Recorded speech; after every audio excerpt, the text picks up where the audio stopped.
మన యొక్క మెసేజ్ ఏంటంటే సమయము ప్రార్థన మందిరం యొక్క ఈరోజు అంశం ఏంటంటే నో స్పేస్. అంటే దాని అర్థం ఏంటంటే స్థలము లేదు.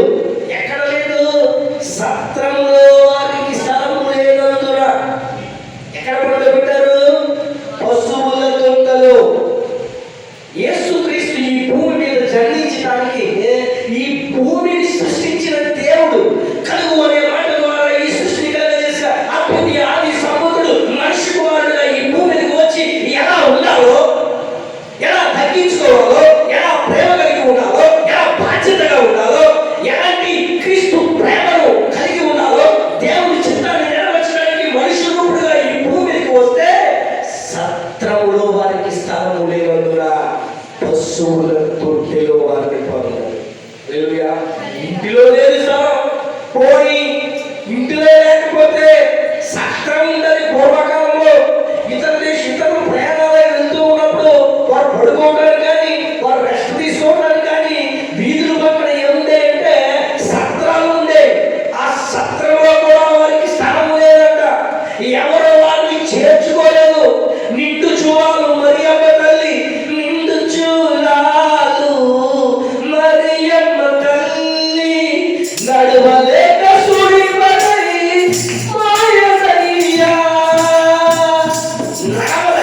నడుస్తూ వెళ్ళి ఏసేపు గారు మా భార్య గర్భంతో ఉంది, రాత్రి మాకు స్థలం ఇవ్వదని ఆ చుట్టుపక్కల వారిని అడిగితే వాళ్ళందరూ వెళ్ళిపోమని గేట్ వేసేసినట్టు, తలుపు వేసేసినట్టు, స్థలం ఇవ్వలేనట్టుగా మనం చాలా సినిమాల్లో చూసాం, చాలా షార్ట్ ఫిలిమ్స్ లో కూడా చూసాం కదండి. సత్రంలో వారికి స్థలం లేనందున ఎక్కడ స్థలం లేదంట? సత్రంలో లేదంట. ఆఖరికి ఎక్కడికి చేరాలో పశువుల తొట్టెలో చేరారు. పశువుల పాకించారు.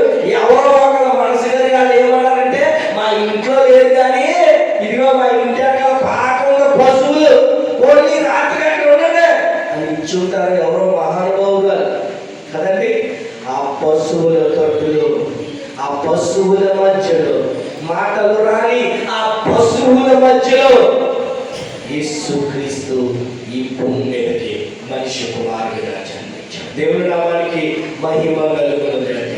శ్రీ యేసుండు జన్మించే రేయిలో, శ్రీ యేసుండు జన్మించే రేయిలో,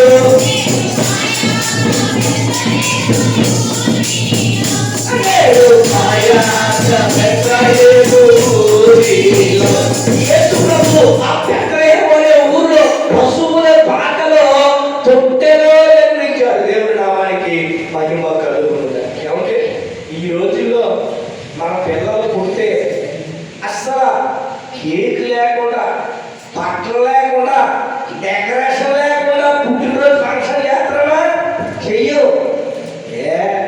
బాబోయ్ మా కొడుకు పుట్టినరోజు ఎంత గ్రాండ్గా చెయ్యాలని నీ కళలో సంవత్సరం ముందు నుంచి ఇంకా ఈ ట్రెండింగ్ అయిపోయింది. ఇప్పుడు ఏంటంట మంతకే ఒక్కొక్క రకమైనటువంటి గెటప్, ఒక్కొక్క రకమైనటువంటి సెట్ వేసి 1వ నెల, 2వ నెల, 3వ నెల, 4వ నెల, 5వ నెల ఫోటో తీసి నీ కొడుకు, నీ పుట్టినటువంటి, నీ కొడుకు పుట్టినటువంటి నీ కుమారుడు కుమార్తె యొక్క పుట్టినరోజు అద్భుతంగా చెయ్యాలని ఎంత ప్రణాళికలండి.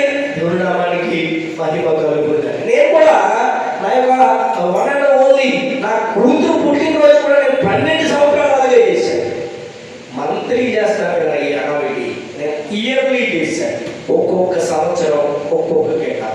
మొదటిసారిగా బటర్ఫ్లై, రెండోసారి మరొకటి, మూడోసారి యాపిల్, 4వసారి ఫ్లవర్స్, 5వసారి ఇంకొకటి, 6వసారి ఫారెస్ట్, 7వసారి మరొకటి, 8వసారి బార్బీ, 9వసారి ఏదో, 12వసారి మరొకటి. రకరకాలైనటువంటి డిఫరెన్స్ ఆఫ్ థీమ్స్ చేయాలని చాలా ప్రణాళికలతోటి నా కూతురు పుట్టినరోజు నేను చేసుకోవడం జరిగింది. మరి ఈ లోకాన్ని సృష్టించిన దేవుడు ఆయన ప్రియకుమారుని ఎక్కడ అనుమతించాడంటే పశువుల తొట్టెలో పుట్టడానికి. ఎందుకంటే తగ్గింపు నీ ఇంటిలో నుంచే మొదలవ్వాలి. ఎక్కడ మొదలవ్వాలి? చాలా మంది రాజకీయ నాయకులు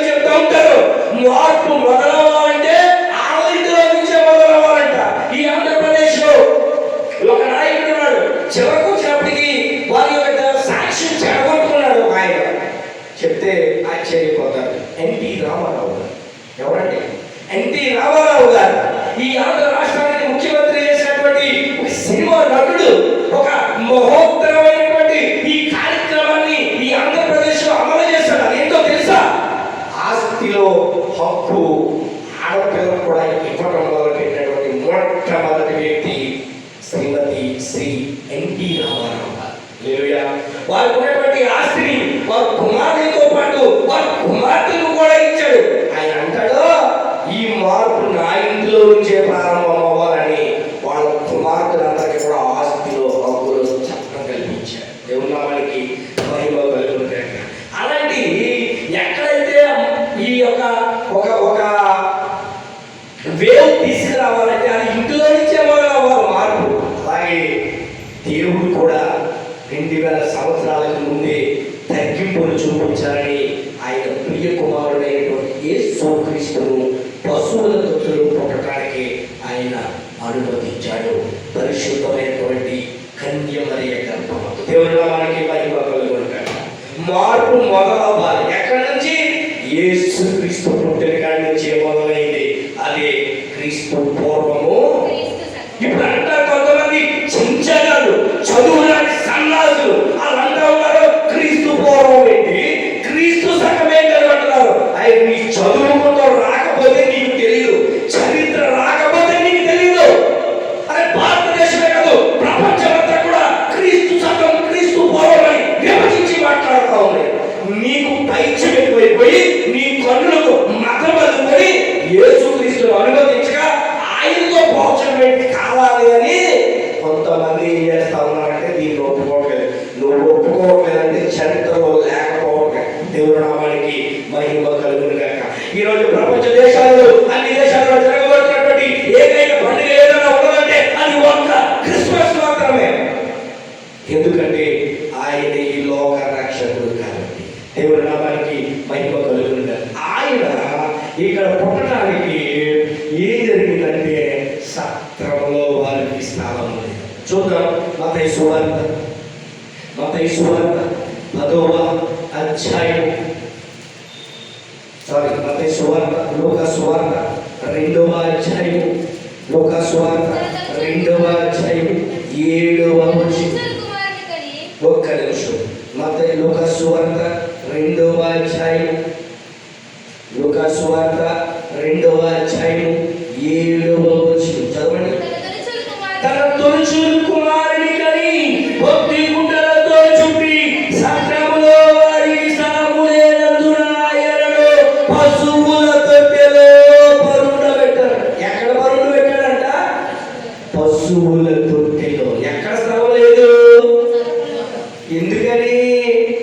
సత్రాలన్నీ నిండిపోయినాయి. అప్పుడు జనసంఖ్య రాయబడతా ఉంది అక్కడ. ఆ జనసంఖ్యలో రాయబడటానికి ఎవరు వారి యొక్క ఊరిలో వచ్చారు. వారి ఇళ్ళన్నీ నిండిపోయి సత్రాలు నిండిపోయినాయి కాబట్టి స్థలం లేనందున పశువుల తొట్టెలో యేసు ప్రభు జన్మించారు. మీకు ఒక విచిత్రం తెలుసో లేదో నేను గమనించండి. సత్రంలో స్థలం లేదు. రెండు తల వాల్చుకోవడానికి కూడా స్థలం లేదు భూమి మీద. 3 సమాధికి కూడా ఆయనకి స్థలం లేదు. ఎవరు సమాధిలో పెట్టారో తెలుసా? నికోదేము అనే ఒక అతను ఆయన తను చనిపోతే సమాధిలో పెట్టాలని ఒక కొత్త సమాధిని తొలగించుకున్నాడు. ఆ సమాధిలో యేసుక్రీస్తు చనిపోయేటువంటి తీసుకొచ్చి ఆ బాడీని అందులో పెట్టాడు. ఒక సందర్భంలో యేసుక్రీస్తు వారు అంటున్నారు రెస్ట్ తీసుకోవడానికి కూడా స్థలం లేదు. ఆకాశ పక్షులు అన్నిటికీ స్థలం కానీ నాకు తల వాల్చుకోవడానికి కూడా స్థలం లేదని చెప్తున్నాడు ఆయన. చూద్దాం అవన్నీ మనం చూసుకుంటూ ఈరోజు వాక్య ధ్యానంలోనికి మనం వెళ్దాం. మొదటిది ఫిలిప్పీయులకు రాసినటువంటి పత్రిక 2వ అధ్యాయం. ఫిలిప్పీయులకు రాసినటువంటి పత్రిక 2వ అధ్యాయం. ఫిలిప్పీయులకు రాసిన పత్రిక 2వ అధ్యాయం 7వ వచనం. మనుష్యుల పోలికగా పుట్టి దాసుని స్వరూపమును ధరించుకొని తన్ని తానే రిక్తునిగా తయారు చేసుకున్నాడు. ఎలా పుట్టాడంట? మనుష్య స్వరూపుడుగా పుట్టాడు. ఎందుకు మనుష్య స్వరూపుడుగా పుట్టాడు అంటే మన భాషలో అర్థం అవ్వాలంటే మన బాధలు మన కష్టాలు మన మనకు అర్థమయ్యాలంటే మన మధ్యలోకి వచ్చి ఇవన్నీ ఇలా చెయ్యాలి అని ఆచరించి చూపాలి. దేవుడి నామానికి మహిమ కలుగుతుంది. కానీ అందరికీ డౌట్ రావచ్చు. చాలా మంది రాజకీయ నాయకులు పాదయాత్రలంటూ ప్రజల్లోకి వచ్చారు. తెలుసా మీకు? పాదయాత్ర చేసుకుంటూ ప్రజలతో మమేకమైన చాలా మంది ఎందుకు వచ్చారయ్యా అంటే ప్రజలతో మమేకం. దేవుడి నామానికి వీళ్ళందరికీ ఆదర్శం ఎవరంట? యేసుక్రీస్తే. దేవుడి నామానికి మహిమ కలుగుతుంది. ఎవరి రిక్తుడిగా వచ్చాడు ఈ భూమి మీద. కలుపుకునే మాట ద్వారా సృష్టించినటువంటి దేవుడు ఎలా వచ్చాడంట?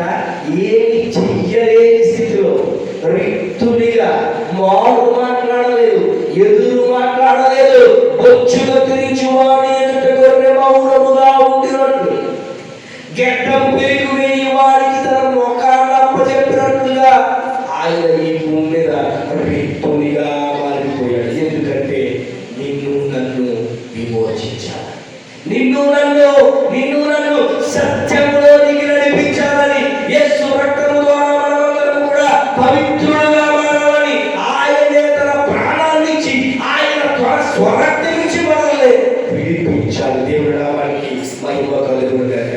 మొదటిది వినయానికి. వ్యక్తులుగా ఈ భూమి మీదకి రావడం వినయానికి గుర్తు. ఈ భూమి మీద వినయం కలిగి ఉండాలి. అసలు వృత్తిగా మన బిడ్డలకి వినయం నేర్పట్లేదు. ఏం నేర్పట్లేదు? నీ బిడ్డలకి వివేకం నేర్పట్లేదు.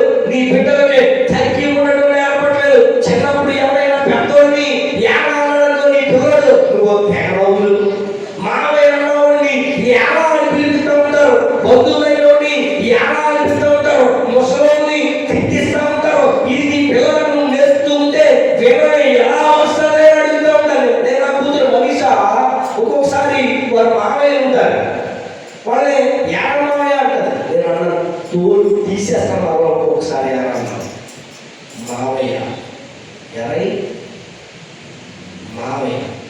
మా పిల్లలు కూడా మా అనిబాబు గారి చిరుబాబు గారి మైకిలు కూడా అప్పుడప్పుడు ఎలా అంటారు వాళ్ళు అన్నప్పుడు నేను వాళ్ళు చెప్తాను తోడు తీసేస్తాను మావయ్య అంటారు. అరైంది ఇక్కడ వయసులో పెద్దోడా చిన్నోడా? మనం అనుకుంటాం మావయ్య అలా పిలిస్తే ఏదో పెద్ద పని, ఏదో 100 రూపాయలు చేసినట్టు గొప్ప.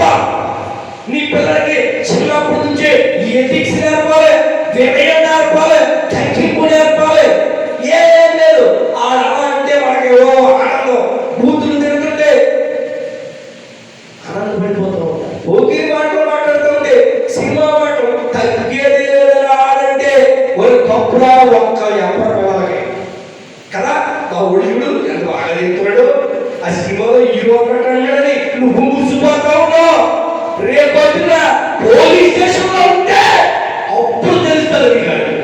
నాకు చాలా మంది తెలిసే చిన్నప్పుడు భయభక్తులు లేకుండా, పెద్దలు చిన్నతనం లేకుండా సిగరెట్లు తాగేసి మందులు తాగి ఈ రోజు జైలులో ఉన్న పిల్లలు నాకు ఎంతో మంది తెలుసు.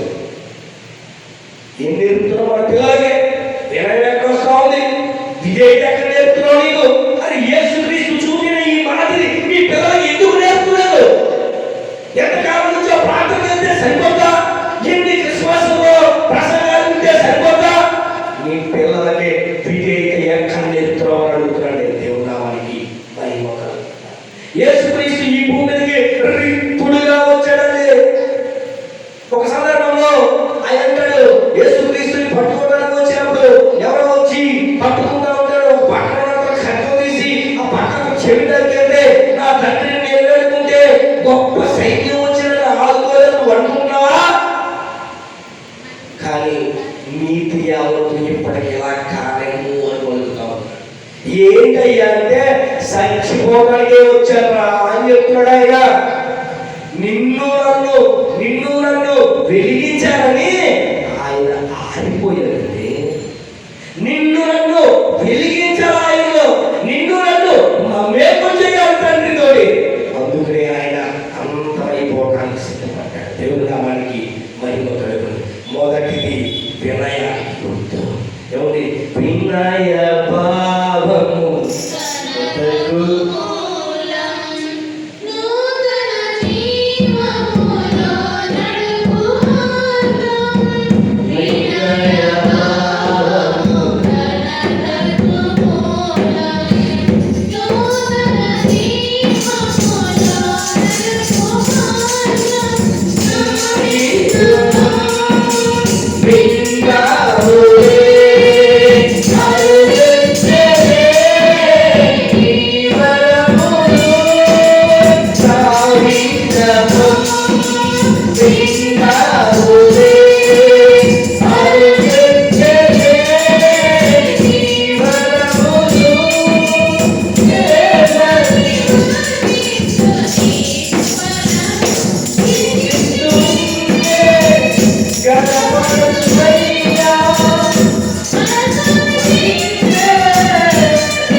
మహిమ కలుగునుగాక. మొదటిది ఏంటంటే వినయాన్ని. ఎంతమంది వినయం ఉందండి? ఏమండి వినయం ఉందా?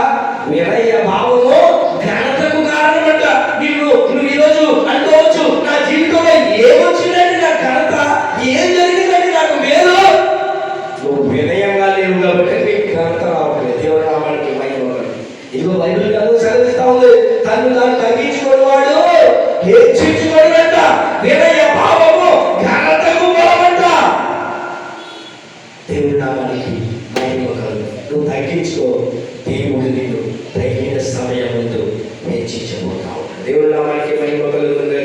యెషయా గ్రంథము 53వ అధ్యాయం 2వ వచనం.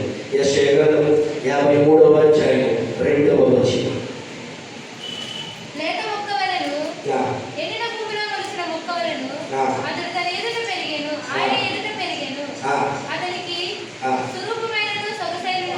అతనికి ఏం లేదంట, స్వరూపమైనను సొగసైనను లేదంట.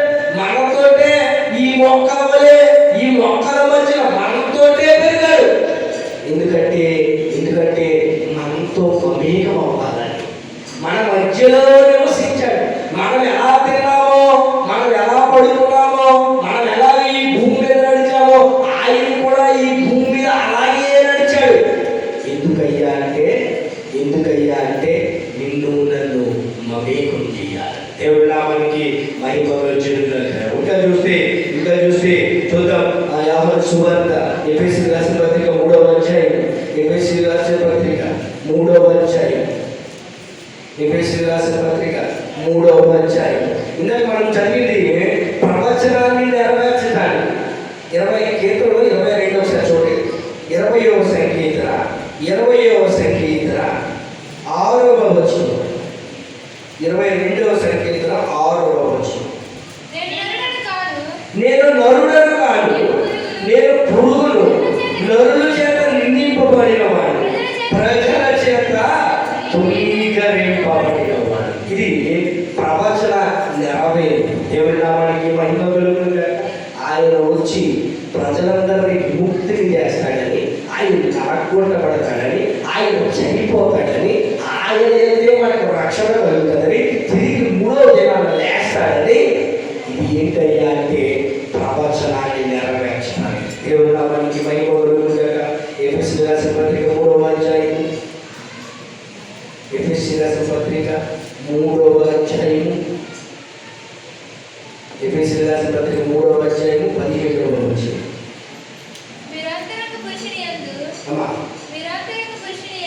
మీరు అంతరంగి పురుషుని యందు ఆయన ఆత్మ యందు బలపరచబడినట్లుగా క్రీస్తు మీ హృదయములలో ఏమైనట్టుగా, క్రీస్తు మీ హృదయములో విశ్వాసము ద్వారా నివసించినట్లుగాను తన మహిమైశ్వర్యము చొప్పున మీకు దయచేయవలెననియు మీరు దేవుని సంపూర్ణయందు పరిపూర్ణులగునట్లుగా ప్రేమయందు వేరుపడి స్థిరపడి సమస్త పరిశుద్ధులతో కూడా దాని వెడల్పు పొడుగు లోతు ఎత్తు ఎంతో గ్రహించుకొనుటకు జ్ఞానములకు మించిన క్రీస్తు ప్రేమలకు తెలుసుకొనుటకు తగిన శక్తి గలవారు కావాలని ప్రార్థించుచున్నాను. దేవుడి నామానికి మహిమ. మనము సంపూర్ణతలోనికి రావాలి, మనము పరిపూర్ణతలోనికి రావాలని ఆయన ఏమయ్యాడంటే మనుష్య కుమారుడిగా ఈ భూమి మీదకి వచ్చి ఆయన విధేయతను తగ్గింపును మనకి నేర్పుతూ ఉన్నాడు. దేవుడి నామానికి మహిమ కలుగునుగాక.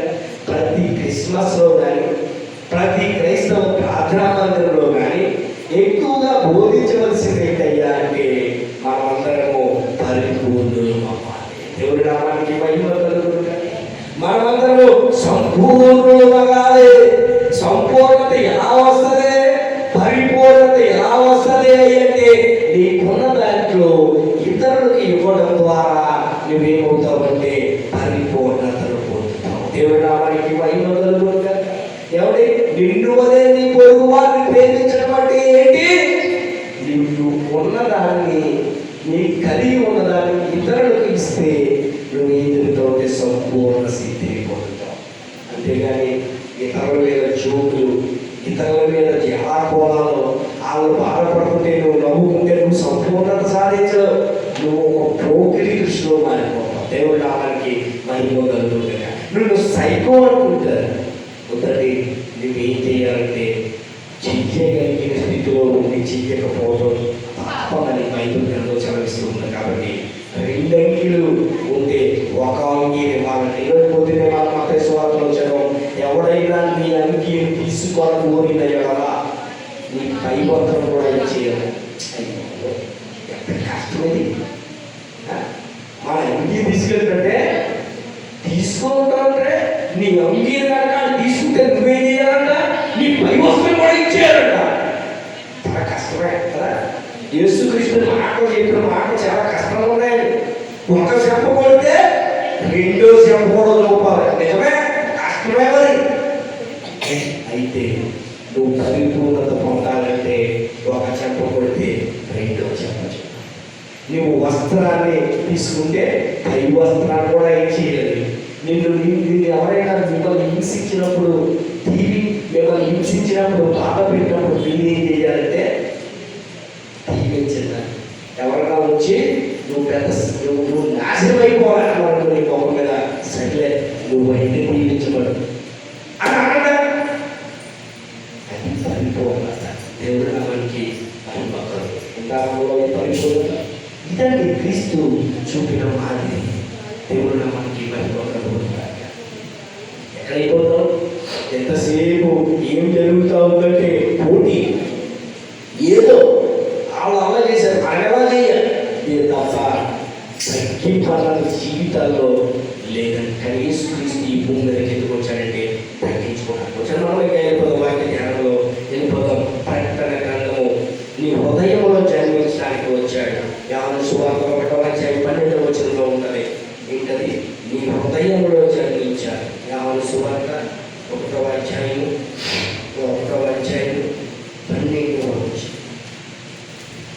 తను ఎందరు అంగీకరించో వారందరికీ, అనగా తన నామమునకు విశ్వాసం ఉంచిన వారికి దేవుని పిల్లలవుటకు ఆయన అధికారము అనుగ్రహించి. ఎందరు అంగీకరించారు వాళ్ళందరి పిల్లలగటానికి అధికారాన్ని ఇస్తున్నాడు. నువ్వు అంగీకరించావా?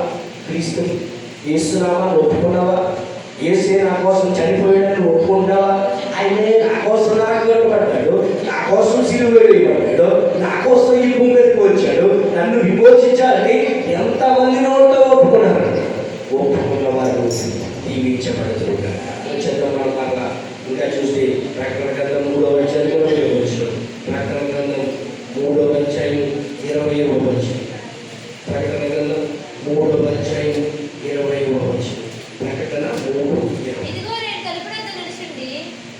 ఇదిగో నేను తలుపు నొద్ద నిలుచుండి తట్టుచున్నాను. ఈ ఎవడైనను నా స్వరము విని తలుపు తీసిన ఎడల నేను అతని యొద్దకు వచ్చి అతనితో నేను నాతో కూడా అతడును. తలుపు యొద్ద నిలిచి ఏం చేస్తా ఉన్నాడంట? మనం కూడా ఎక్కడైనా బయటికి వెళ్ళినప్పుడు ఒక్కొక్కసారి కేకేస్తూ ఉంటాం. ఆ స్వరం గుర్తుపడుతూ ఉంటారు కదండి. వింటారా? గుర్తుపడతారా? అప్పుడు మనకు తెలిసినోడు స్వరం అయితే మనం ఏం చేస్తామో, యేసు ప్రభువును కూడా నువ్వు ఎరిగి ఉన్నావంటే తలుపు తీస్తావు. నువ్వు ఎరిగి ఉన్నావేదనుకో తలుపు తీయు. దేవుడు ఎందరు అంగీకరించో వాళ్ళందరితోటి ఉండడానికి ఆయన అధికారాన్ని అనుగ్రహిస్తాడు. దేవుడు నామానికి మహిమ కలుగుగాక. కొరింథీయులకు రాసిన పత్రిక 1:27 కొరింథీయులకు రాసిన పత్రిక 1:27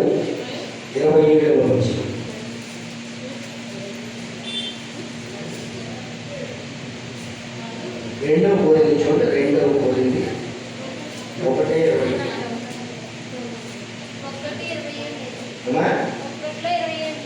1:20 రెండవ కోరింది 1:27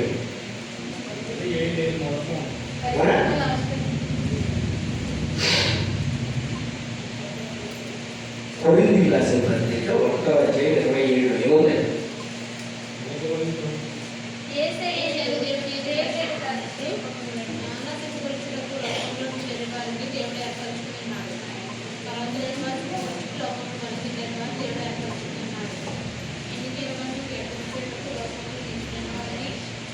నీలో నుండుటకు అని ఎప్పుడన్నా చూడండి.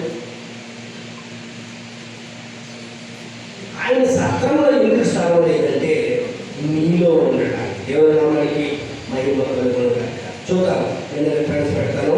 నీలో ఉండాలని, నీలో జన్మించాలని, నీ హృదయంలో ఆయన పుట్టాలని ఆయనకి సత్రంలో స్థానం లేదు. దేవుని నామానికి మహిమ కలుగు. ఒకటి మనం ధ్యానం చేశాం, సత్రంలో స్థానం. ఇప్పుడు రెండు, తలవాల్చుకోవడానికి సహవాసం. చూద్దాం, మత్తయి సువార్త 8వ అధ్యాయం, మత్తయి సువార్త 8వ అధ్యాయం, మత్తయి సువార్త 8వ అధ్యాయం 20వ వచనం. అందుకు యేసు నక్కలకు బొరియలను ఆకాశ పక్షులకు నివాసములు కలవు, కానీ మనుష్య కుమారునికి స్థలవార్చుకొనుటకైనను స్థలము లేదని అతనితో చెప్పింది. దేవునికి ఏం స్థలం లేదంట? మనుష్య కుమారుడు ఈ భూమి మీద తలవార్చుకోవడానికి స్థలం లేదంట. ఈ సృష్టిని కలగజేశాడు, అద్భుతమైనటువంటి సృష్టి. ఏమంటే ఆకాశ నక్షత్రాలను, ఏమంటే సుందరమైనటువంటి పక్షులను, జంతువులను, ఆ ఫలవృక్షాలను, సమస్త భూమిని చక్కగా తయారు చేశాడు. కానీ ఆయనకి ఏం లేదంట. ఒక్కొక్కసారి ఇటువంటి సన్నివేశం మా ఇంట్లో కూడా చాలాసార్లు జరుగుతాం. మన ఇంటి దగ్గర చర్చిలో కానీ, మా ఇంట్లో కానీ, ఇంట్లో ఫంక్షన్ ఎప్పుడు జరగలేదు, కానీ ఎక్కువ చర్చిలో ఫంక్షన్ అప్పుడు జరుగుతూ ఉంటారు. మా చర్చిలో ఫంక్షన్కి ఇంట్లో చక్కగా భోజనాలు అన్నీ ఏర్పాటు చేసేవారు పాపం మా స్త్రీలు. లాస్ట్లో వాళ్ళకి కనీసం తలవా చీకలు కూడా లేని రోజులు చాలా ఉన్నాయి. అవునా? నేను అబద్ధం చెప్పినా? అవును. తయారు చేసిన వాళ్ళు కూడా ఒక్కొక్కసారి ఉన్నాం. యేసుక్రీస్తు కూడా తలవాల్చుకోవడానికి ఈ భూమి మీద ఏం లేదంట, స్థలం లేదు. ఆయన విస్తారమైనటువంటి పరిచర్యలు ఇస్తూ ఉన్నాడు. ఎక్కడికి వెళ్తే అక్కడ మనుషులు వచ్చేసి, ప్రభువా మా కోసం ప్రార్థన చేయి, ఇదిగో కుష్టివాడిని, ప్రభువా ఇదిగో గుడ్డివాడు, ఇదిగో ఇతను గుడ్డివాడు, ఇతనికి మరణ రోగము, ఇతనికి మరణ సమస్యలే, నువ్వు ముట్టు స్వస్థపరచు అని ఎక్కడికి వెళ్తే అక్కడికి తండోపతండాలుగా వచ్చేస్తా ఉన్నారు. ఆయన తలవాల్చుకోగలిగి కూడా స్థలం లేదని. ఇప్పుడు కూడా అలాగే ఉన్నారు. పెద్ద సేవకులు వస్తున్నారు కదా, ఆయన చుట్టూ ఎగబడిపోతూ ఉంటారు, సెల్ఫీలు, ఫోటోలు. అందుకనే వాళ్ళు ఏం చేశారంటే బౌన్సర్ పెట్టేసుకుంటారు. ఏం పెట్టేసుకుంటారు? బౌన్సర్. ఆ దగ్గరికి రాకుండా ఇలా నుంచోటమాట బౌన్సర్ పెట్టేసుకుంటాము. తలవాల్చుకోవడానికి స్థలం లేదంట మనిషి కుమారుడికి. చూద్దాం, యోహాను సువార్త 10వ అధ్యాయం 11వ వచనం. 10వ అధ్యాయం 11వ వచనం. యోహాను సువార్త 10వ అధ్యాయం 11వ. నేను మంచి గొర్రెలకు మంచి కాపరిని, మంచి కాపరి గొర్రెల కొరకు. దేవుడు నామని. ఆయన ఎవరంట? మంచి కాపరి. తలవాల్చుకోవడానికి స్థలం లేకపోయినా, పుట్టడానికి స్థలం లేకపోయినా, నీకోసం ఆయన తన ప్రాణాన్ని పెడతాడు. గొర్రెలకు మంచిగా. నీవే నా మంచి కాపరివి, నీవే నా మంచి కాపరివి, నీవే నా మంచి కాపరివి, నీవే నా మంచి కాపరివి. ఈ పాటను ఏసన్నగా తడుపు వచ్చినప్పుడు మా తండ్రి గారు మొట్టమొదటిసారిగా ఏసన్నగా తణుకు పట్టణంలో మొట్టమొదటిసారిగా తణుకు పట్టణం బాయ్స్ హై స్కూల్ వెనకాల గ్రౌండ్లో వచ్చినప్పుడు ఈ పాటను మా నాన్నగారు పాడటం నేను విన్నాను. ఎంత అద్భుతంగా పాడారంటే దేవుని నామానికి మహిమ కలుగు. ఆ రోజుల్లోనే పరలోక ఆనందాన్ని నేను అనుభవించాను. దేవుని నామానికి మహిమ కలుగుండే. ఈ మంచి కాపరనే పాట మా తండ్రి ఆ శాలేము ప్రార్థన మందిరం వ్యవస్థాపకుడు సంజీవుడు వైద్యులు కనుక పాడితే పరలోక ఆనందాన్ని భూమి మీద అనుభవించినటువంటి ఎన్నో రోజులు మనకు అవుతున్నాయి. దేవుడి నామానికి మహిమ కలుగుండే. ఆయన మంచి కాపరి, మంచి కాపరి తన గొర్రెల కొరకు ప్రాణాన్ని పెడతాడు. అందుకే నేను నన్ను కాపాడాలని ఆయన ప్రాణాన్ని పెట్టాడు. చాలాసార్లు అంటావు, ఆయన కొట్టాలంటే ముందు నన్ను దాటేలు అంటారా? నిన్ను నన్ను ముట్టాలంటే ముందు యేసుక్రీస్తుని ఉండాలి. దేవుళ్ళ మనకి ఆ ఉందానికి అందించేత ఉందానిక ఆ యొక్క ఆ పట్టుదల కూడా ప్రభువా నువ్వున్నావుగా కాపాడు. ఇన్ని చేత మనందరిలో దేవుడు మెండుగా కలిగించుకోగా. ఇంకా 2వ కొరింథీయులకు రాసిన పత్రిక 8వ అధ్యాయం 2వ కొరింథీయులకు రాసిన పత్రిక 8వ సమయం వచ్చేస్తున్నాయి. 2వ కొరింథీయులకు రాసిన పత్రిక 8వ అధ్యాయం 9వ వచనం. మీరు మన ప్రభువైన యేసుక్రీస్తు కృపను ఎరుగుదురు కదా. ఆయన ధనవంతుడై ఉండి మీరు తన దారిద్ర్యము వలన ధనవంతులు కావాలని మీ నిమిత్తము దరిద్రుడయ్యాడు. ఎవరి నిమిత్తము దరిద్రుడయ్యాడు? మనల్ని ధనవంతుడుగా మార్చాలని ఆయన దరిద్రుడయ్యాడు. నిన్ను నన్ను జీవములోనికి నడపాలని ఆయన నరగొట్టబడ్డాడు. నువ్వు స్వస్థతలోనికి రావాలని ఆయన పొందిన దెబ్బల చేత మనకు స్వస్థత కలగాలని, ఆయన రక్తము విమోచన కలగాలని, రక్తం ప్రోక్షించబడడం ద్వారా పాపాలు పవిత్రమవుతాయని, రక్తము నిన్ను నన్ను నిష్కలంకుడిగా మార్చదు. కాబట్టి పరిశుద్ధుడైన యేసు రక్తము మాత్రమే మనల్ని విమోచిస్తుందని ఆయన తన ప్రాణాన్ని మనందరి కొరకు ఇచ్చాడు. దేవుడు మనకి నిన్ను నన్ను ధనవంతులుగా మార్చాలని, నిన్ను నన్ను ధనవంతులు ఈర్ష్యవంతులుగా మార్చాలని ఆయన దరిద్రుడుగా మారాడు. ఇది కదా నిజమైన ప్రేమ అంటే. ఇది కదా నిన్ను అనేది ప్రేమని ప్రేమించడం అంటే. ఇది కదా ఇతరుల మీద ప్రేమ అంటే. దేవుడు మనకి మహిమ కలుగునుగాక. వచ్చేద్ద మనం ఇంకా చూసుకుంటూ పోతే యెషయా గ్రంథం 57వ అధ్యాయం 15వ వచనంకి వచ్చేస్తున్నాం. యెషయా గ్రంథం 57వ అధ్యాయం 15వ వచనం. యెషయా గ్రంథం కలిగిన దోషమును బట్టి నేను ఆగ్రహపడి వారిని కొట్టితిని. నేను నా ముఖము మరుగు చేసుకుని కోపించితిని. వారు తిరగబడి తమ ఇష్టమైన మార్గమును వచ్చిరి. నేను వారి ప్రవర్తన చూచితిని. వారిని స్వస్థపరచుదును, వారిని నడిపించుదును. 57 మహాగరుడును మహోన్నతుడును పరిశుద్ధుడును నిత్య నివాసి అయిన వాడు ఈనాడు సెలవిచ్చుచున్నాడు. నేను మహోన్నతమైన పరిశుద్ధ స్థలములో నివసించువాడను.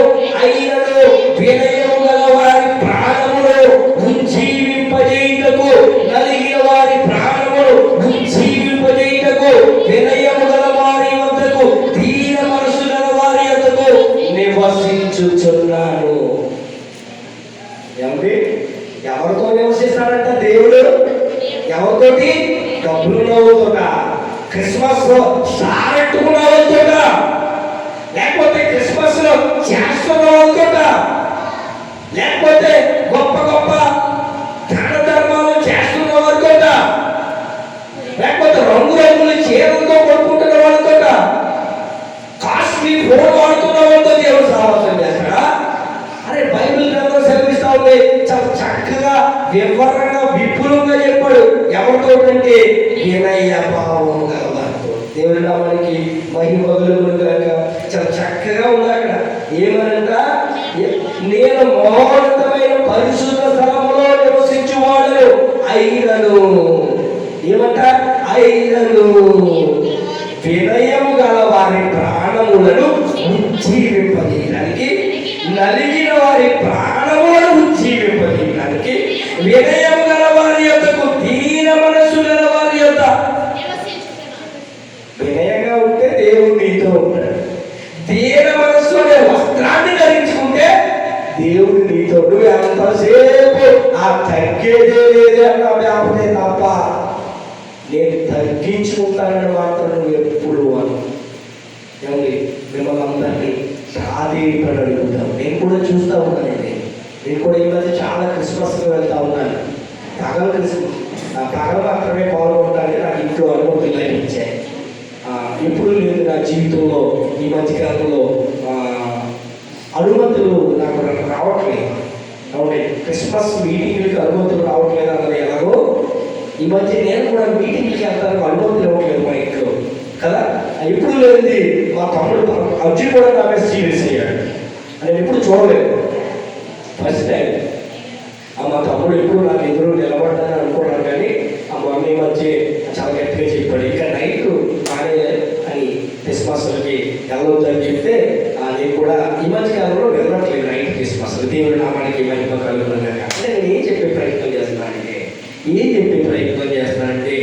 వినయం. ఏది వినయం అని అడుగుతున్నాడు మిమ్మల్ని. వినయమావు ఘనతకు మూలమని పాటలు పాడుతున్నాం. అరే దీనులకు కృపను గ్రహించబడినంటున్నాం. కానీ ఎక్కడ ఉంది వినయం అని అడుగుతున్నావు. మీరు ఎక్కడైనా సరే పెళ్లికి వెళ్తా ఉన్నారా? వెనకాల సీట్లో కూర్చోండి. అవసరమైతే మిమ్మల్ని తీసుకొచ్చి ముందు సీట్లో కూర్చోండి. నేను చూస్తూ ఉన్నాను ఈ మధ్య పాస్టర్ పిలవండి ఇల్లు పోయి ముందు లైన్లో కూర్చొని పోతున్నాడు. బుద్ధిగా బైబిల్ ఆచరించలేదు. వెనకాల కూర్చో తగ్గించుకోండి. మిమ్మల్ని పిలవలసిన సమయం వస్తే పిలుస్తాడు దేవుడు మిమ్మల్ని. నిన్న కూడా నా జీవితంలో ఒక అద్భుతం జరిగేది, చెప్తే మీరు ఆశ్చర్యపోతారు. నిన్న ఎరగవారం మండల పాస్టర్ క్రిస్మస్కి నేను పిలవబడ్డాను. అధికారిగా వెళ్ళాను. వెళ్తే నేను 3వ లైన్లో 4వ లైన్లో వెనకాల కూర్చున్నాను. అప్పటికే ఫుల్ అయిపోయింది కాబట్టి నన్ను పిలవలేదు పైకి. నా పేరు కూడా ప్రస్తావించలేదు. బహుశా మనసులో ఉంటారు కదా ఏంటి అని అనుకున్నాను. వెళ్తేలే అనుకున్నాను మనసులో. ఆ మీటింగ్ ఒక పెద్ద స్పీకర్ విజయ్ కుమార్ గారిని విజయాలంటూ ఆయన వచ్చాడు. వచ్చి మెసేజ్ మాట్లాడుతూ ఉన్నాడు. ఇలా మాట్లాడుతూ మధ్యలో మెసేజ్ ఉండరా మీరు మీరు ఇక్కడ కూర్చున్నారు కదా అని ఆయన మీరు మెసేజ్ ఆపేయండి మధ్యలో. ఇంకా అక్కడ ఉన్న వాళ్ళందరూ చూడండి. నాకు టెన్షన్. ముందు పిలిస్తే అక్కడికి పోను, మధ్యలో ఈ ఆపేసేటప్పుడు అంటే నేను అనుకున్నాను ఏమండి అక్కడ ఉన్న వ్యక్తులకు మనం ఎందుకు లేకపోవచ్చు, పిలిచేవాడికి మనం గుర్తు లేకపోవచ్చు. కానీ దేవుడి దృష్టిలో నువ్వు ఉన్నావంటే తగిన సమయం ముందు ఎక్కడ నిన్ను ఎలా హెచ్చించాలో దేవుడు అలా హెచ్చిస్తాడు. దేవుడు మనకి వచ్చేట వాక్యం తినడానికి ఇంకా మనం వెళ్ళిపోదాం. తర్వాత చూసుకుంటే యెషయా 46వ అధ్యాయం 1 2 త్వరగా ముగించుకున్నా. యెషయా 66వ అధ్యాయం.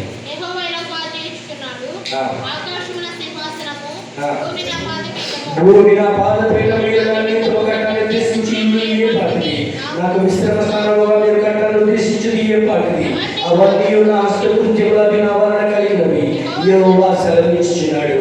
ఎవడు దీనుడైన హృదయం గలవాడైన నా మాటని వణుకుచుండునో వానిని నేను దృష్టించినాను. ఈ మాట ఒకసారి మనం అందరం చదువుదాం. ఇక్కడ ఉన్నటువంటి వాళ్ళందరూ కూడా బైబిల్ తీయండి ఒకసారి ఈ మాట మనం చదవండి. ఎవడు చదవండి కూడా.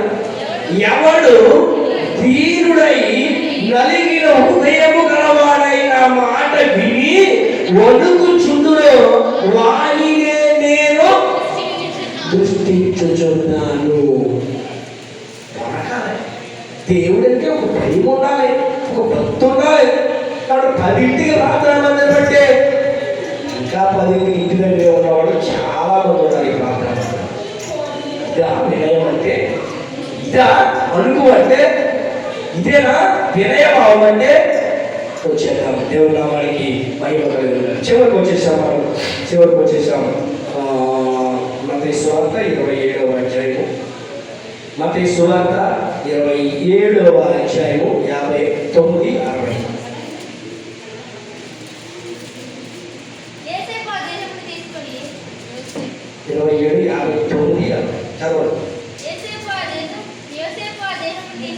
యేసేపు ఆ దేహము తీసుకొని శుభ్రమైన నారబట్టతో చుట్టి తాను రాతితో తొలిపించుకున్న కొత్త సమాధిలో దాన్ని ఉంచి సమాధి ద్వారా పెద్ద రాయి పొందించి వెళ్ళిపోయాడు. సారీ, ఇందాక మనం నికోదేము అనుకున్నాం కదా, కాదు. యేసేపు అని ఒక ధనవంతుడు అక్కడ ఉన్నాడు. ఆయన అన్నాడు, నేను ఒక సమాధిని తొలగించుకున్నాను, నాకు అవసరం, నా సమాధిలో యేసు ప్రభువు మృతదేహాన్ని పెట్టినట్టాడు ఆయన. కాబట్టి ఈయనకంటూ సొంత ఏం లేదు యేసు ప్రభువుకి. భూమి కూడా లేదు, సమాధికి స్థలం కూడా లేదు, పుట్టడానికి స్థలమే కాదు, తలవాల్చుకోవడానికి స్థలం లేదు, చనిపోయిన తర్వాత పాతి పెట్టడానికి సమాధి కూడా లేదు. దేవుని నామానికి మనకెందుకండి?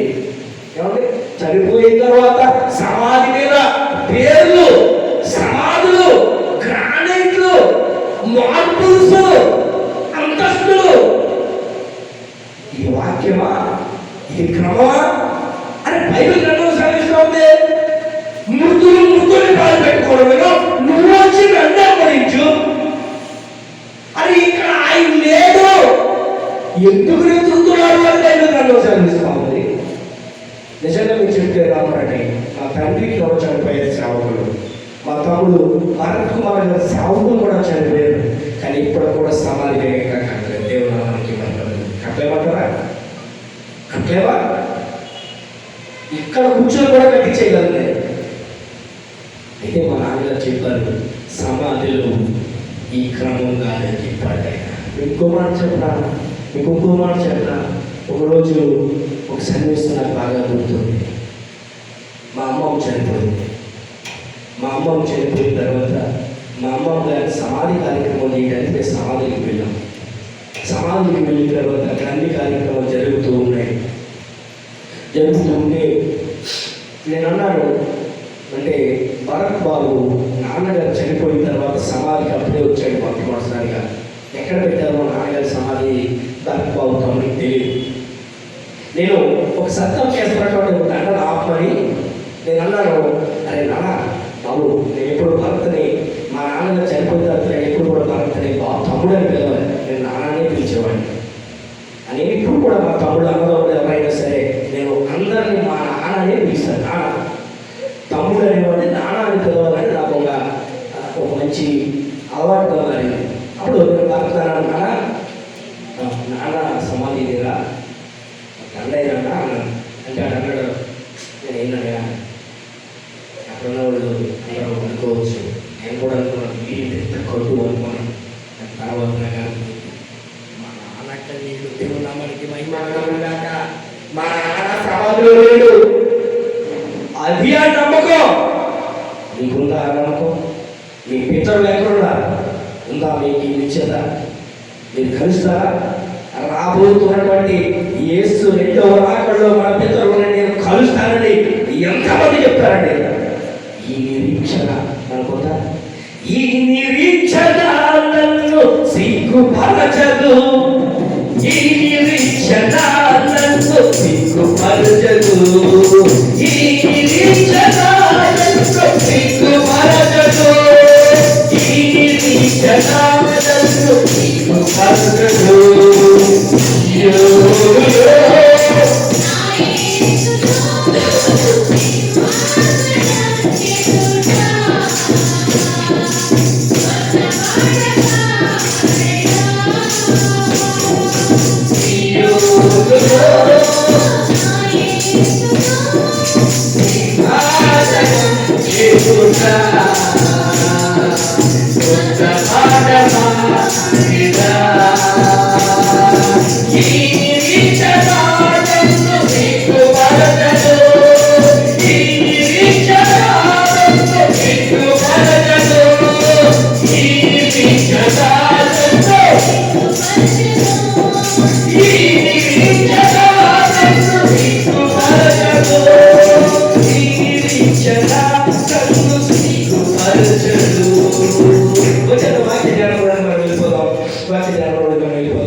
సమాధిలో ఆయనకి స్థలము లేనందుకు వల్ల ఏసేమంటున్నాడు, ఆయన తొలిపించుకున్నటువంటి నా సమాధిలో పెట్టమని చెప్తా ఉన్నాడు.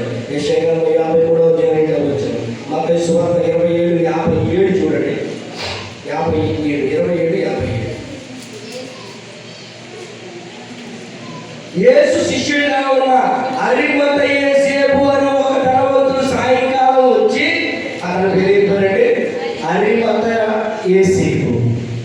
అరిమత యేసేపు అనేది అతను తొలిపించుకున్న సమాధిలో యేసుక్రీస్తు వారిని పెట్టినట్టుగా మనం చూస్తా ఉన్నాం. 28వ అధ్యాయం మత్తయి సువార్త 28వ అధ్యాయం 8-6వ వచనం. 28 ఆయన ఇక్కడ లేడు, తాను చెప్పినట్టే ఆయన లేచి ఉన్నాడు.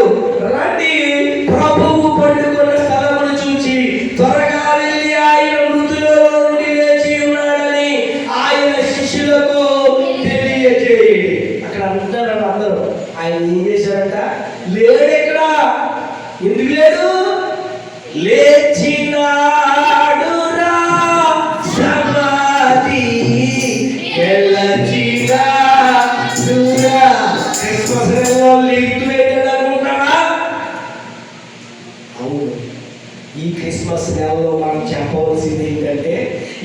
యేసు పుట్టిందే నీ కోసం, ఆయన చనిపోయిందే నీ కోసం, ఆయన లేచాడు, నిన్ను కూడా ఆయనతో లేకపోతా ఉన్నాడు అని ఈ విషయాన్ని మనందరం కూడా ప్రచురణ చేయవలసినటువంటి అవసరం ఉంది. ప్రకటన గ్రంథం 1:18 వచ్చింది. ప్రకటన గ్రంథం 1:18 వచ్చింది. ప్రకటన గ్రంథం 1:18 నేనే మొదటి వాడను, కడపటి వాడను, జీవించేవాడను, మృతుడైదను కానీ ఇదిగో యుగ యుగములు సజీవుడనై ఉన్నాను, మరియు మరణం యొక్క పాతాళము తాళపు చెవులు ఎవరి స్వాధీనంలో ఉన్నాయి? ఎవరి స్వాధీనంలో? పాతాళం యొక్క తాళపు చెవులు ఎవరి స్వాధీనంలో ఉన్నాయండి? దేవుని నామానికి మహిమ కలిగి ఒక మాట మొన్న ఒక క్రిస్మస్ జరిగింది ఒక చోట. అక్కడ అంటాడు ఒక ఆయన దావీదు గురించి వివరిస్తున్నాడు. వివరిస్తూ ఆయన అంటాడు, పాతాళం పరలోకం తాళం చేయాలి ఎవరి దగ్గర ఉన్నాయంట? దావీదు దగ్గర ఉన్నాయంట. నిజంగా మీకు చెప్తే నమ్మరండి, ఆయన 365 రోజుల్లో నాకు తెలిసి 600 రోజులు ప్రసంగం చేస్తాడు. పగలు సాయంత్రం కూడా ప్రసంగం ఉంది చర్చి. కానీ ఆయన అంటున్నాడు అక్కడ అంటాడు ఏమంట, పరలోకము పాతాళం తాళం చేయాలి ఎవరి దగ్గర ఉన్నాయంట? దావీదు దగ్గర ఉన్నాయంట. అంత జ్ఞానం నాకు లేదు కాబట్టి నేను అది ప్రసంగం చేయట్లేదని నేను అనుకున్నాను. దేవుని నామానికి మహిమ కలుగుతాను. ఆయన బైబిల్ గ్రంథంలో సెలవిస్తూ ఉన్నాయి, పరలోకం తాళం చేయాలి ఎవరికి ఇస్తానన్నాడో? పేరుకి ఇస్తాను. ఈ మాత్రం కూడా తెలియకుండా 365 రోజులు ఎన్ని ప్రసంగం చేశారు ఆయన? వచ్చేద్దాం వాక్య ధ్యానంలోకి, వచ్చేద్దామండి.